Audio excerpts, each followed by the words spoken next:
Hello everyone. Today we are gonna talk about USD JPY.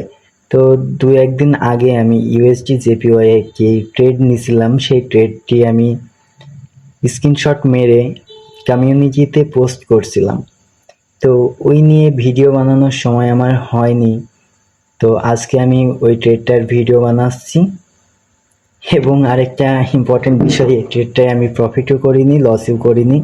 আমি আমার SL till করে break ইভেনে দিয়ে দিয়েছিলাম, এই জন্য আমি প্রফিটও বুক করতে পারিনি এবং আমার কোনো লসও হয়নি। তো সরাসরি আমরা চার্টে চলে আসি। আমি ট্রেডটা নিয়েছিলাম এইখান থেকে। তো আমি হায়ার টাইম ফ্রেম থেকে শুরু করি। 4 আওয়ারে দেখতে পাচ্ছি মার্কেট বুলিশ। ডেইলি টাইম ফ্রেমে গেলে আরো ভালোভাবে বুঝতে পারবেন। মার্কেট কোনো রিট্রেস না করেই কন্টিনিউয়াসলি উপরে মুভ করছে। তো এই ক্যান্ডেলটা যখন করে তখন আমি ভাবছিলাম যে মার্কেট এবার রিট্রেস করার জন্য অ্যাটলিস্ট 50% আসবে। তো 50% আসবে যেহেতু, তো আমি এখানে অপরচুনিটি খুঁজছিলাম যে ট্রেড নিব। তো এবার আমি 4 আওয়ারে আসি। 4 আওয়ারে দেখলাম যে আমি এখানে যে চেঞ্জ অফ ক্যারেক্টার করেছে। তো আমি এইখানে একটি সাপ্লাই জোন পাচ্ছিলাম, তো এটাকে মার্ক করলাম।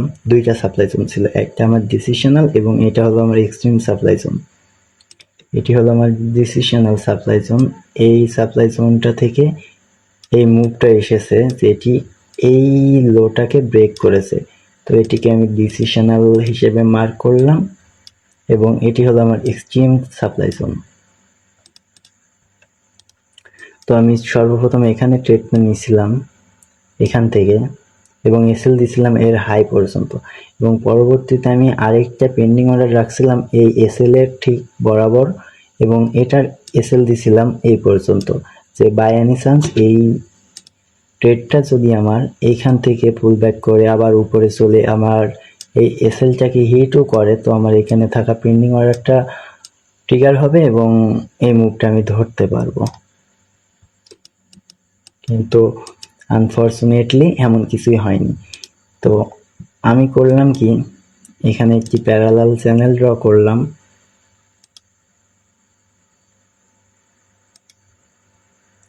এবং দেখলাম যে প্যারালাল চ্যানেলের অনেক উপরেই চলে গেছে। তো এইখান থেকে আমার কোনো ট্রেড নেওয়ার কোনো লজিকই হবে না। তো আমি এই পেন্ডিং অর্ডারটাকে ক্যান্সেল করে দিই